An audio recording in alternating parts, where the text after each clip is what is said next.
Welcome to 10-Minute Murder, brief and bingeable true crime. My name is Joe, I'm the host, and thank you so much for joining today.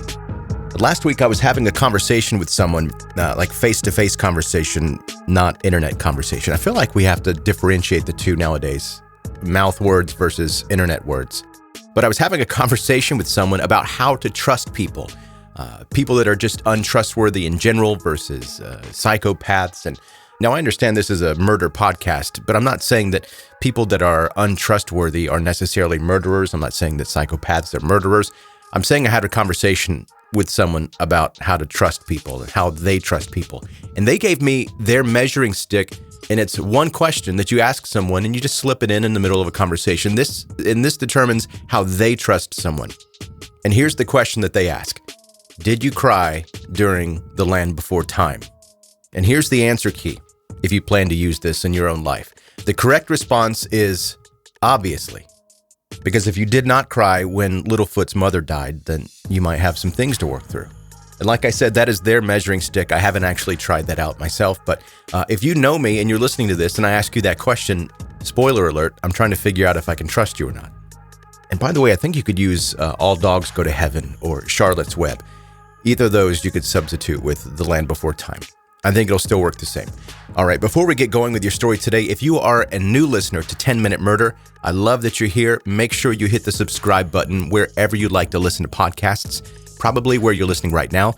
If you're listening on YouTube, there are tons more episodes available on actual podcasting apps. All of the episodes don't get pushed to YouTube. So if you run out and you want to listen to more, any podcast listening app will have all of the episodes. Connect with 10-Minute Murder on social media. Also, if you have friends and they're also into true crime stories, let them know about 10-Minute Murder. That will make my day. Links for all of that are in the show notes of this episode, as well as at 10minutemurder.com. Now to the story that BTW, the movie Jennifer's Body, was very loosely based on.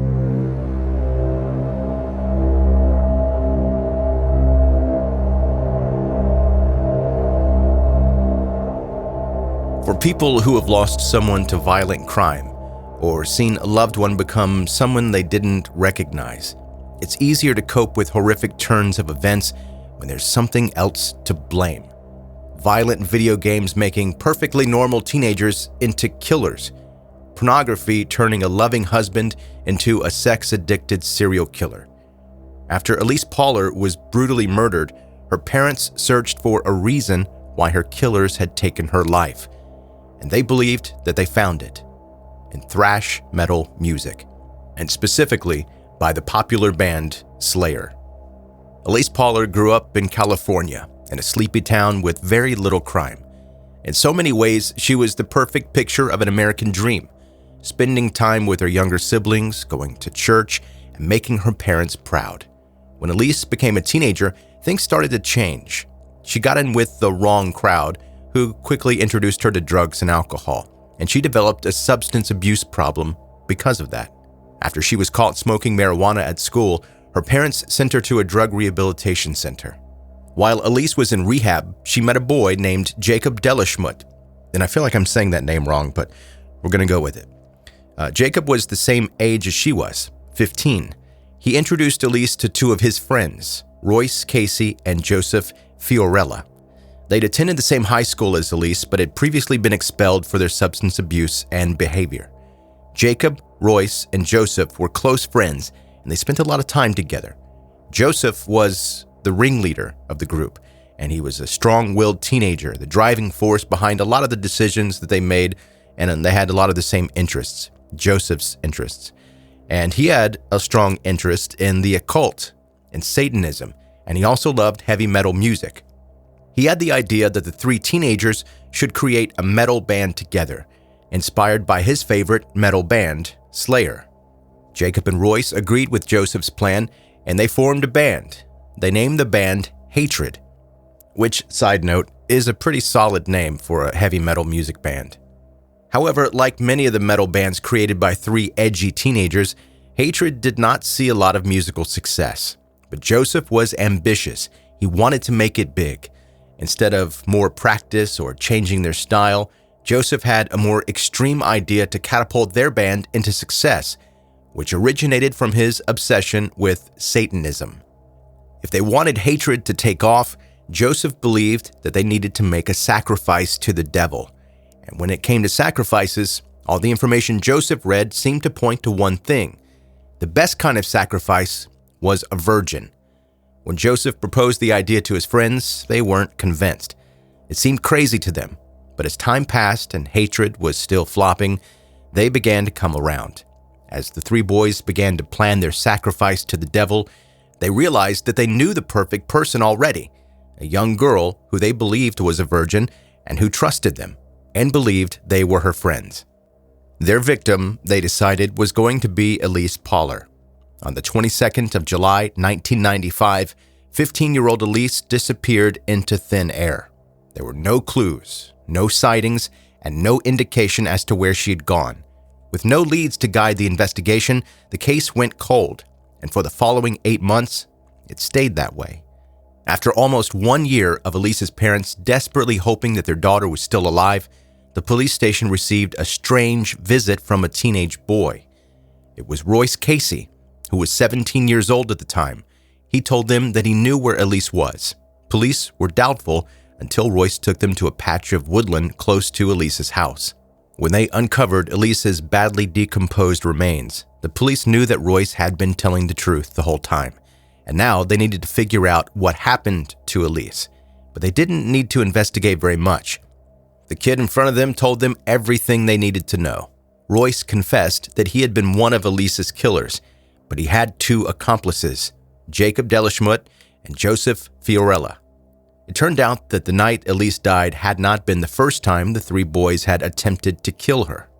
In fact, they had invited Elyse to hang out with them on an earlier occasion, planning to kill her then. But when things didn't go the way they thought they should, the three boys decided that they would complete their sacrifice at a later date. Elyse's death was planned down to every detail. It was the ultimate premeditated killing, a murder that had been meticulously planned out to guarantee that the sacrifice would be successful. As Royce told the officers what had happened on the night Elyse disappeared, they were finally able to piece together the series of events that had led to the young girl simply vanishing without a trace. That night, on the 22nd of July, Royce had called Elyse on the phone to invite her to hang out and smoke pot with him. This was not unusual for Elyse to do, who was used to sneaking out away from her family to do drugs and drink. She accepted the invitation and met up with Royce, Jacob, and Joseph later that evening. Elyse's evening went from normal to terrifying in a matter of seconds, when Royce restrained her by holding her arms down, and Joseph buckled a belt tightly around her neck until she lost consciousness. Once the three boys saw that Elyse was unconscious, they stabbed her repeatedly, which explained the total of 12 stab wounds that were found on Elyse's body during her autopsy. Tragically, her autopsy also found that neither the strangulation with the belt or the stab wounds were immediately fatal. Elyse's cause of death was eventual blood loss, which might have taken minutes or even up to hours to occur. Before leaving Elyse in the woods, the boys sexually assaulted her. In the days and weeks that followed, they returned to the woods on multiple occasions to commit necrophilia with Elyse's corpse. These acts were so horrific that it seemed bizarre for Royce to suddenly admit to them, coming clean out of nowhere. Royce explained that his desire to confess to the crime was because he had recently discovered Christianity after he stopped being friends with Joseph and Jacob. He believed that Joseph and Jacob were dangerous and very likely to kill again, and that he was scared of becoming one of their victims. Strangely, despite his change of heart, he also seemed afraid that he himself would kill again. When police arrested Jacob and Joseph, they were shocked to find that the two boys did not share Royce's remorse about the crime. Not only did Royce's accomplices not regret killing Elyse, they were open to the idea of committing another murder as a sacrifice to the devil. All three boys were sentenced to life in prison, which they did not contest. When Elyse's three killers admitted that music from their favorite thrash metal band Slayer had been part of their inspiration for killing her, Elyse's parents made an unusual move. They filed a lawsuit against Slayer for creating music with lyrics that supposedly encouraged violence, killing, and worshiping the devil. After the case was dismissed, the Pahlers went on to file a second lawsuit against Slayer, this time for distributing harmful material to minors. One of the killers, Jacob, gave his thoughts on the lawsuit in an interview. He said, quote, "The music is destructive, but that's not why Elyse was murdered. She was murdered because Joseph was obsessed with her and obsessed with killing her." It seemed that Jacob's thoughts were shared by the judge, who dismissed Elyse's parents' case against Slayer. The judge explained the reasoning behind dismissing the case, saying, quote, "There's not a legal position that could be taken that would make Slayer responsible for Elyse's death.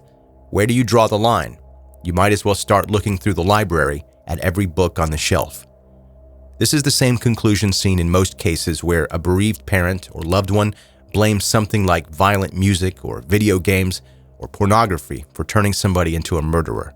It's easier to blame a violent death on an object or piece of media than believing that a person could truly be evil enough to take another person's life. But in Elyse's case, there is no doubting that the three boys knew exactly what they were doing. They planned her killing on their own and carried it out without remorse. There are plenty of people who consume violent or questionable content and hundreds of thousands of death metal fans across the world, but most of these people don't go on planning and executing murder on an innocent teenage girl. There are three things to blame for Elyse Pahler's death: the actions of Jacob, Joseph, and Royce.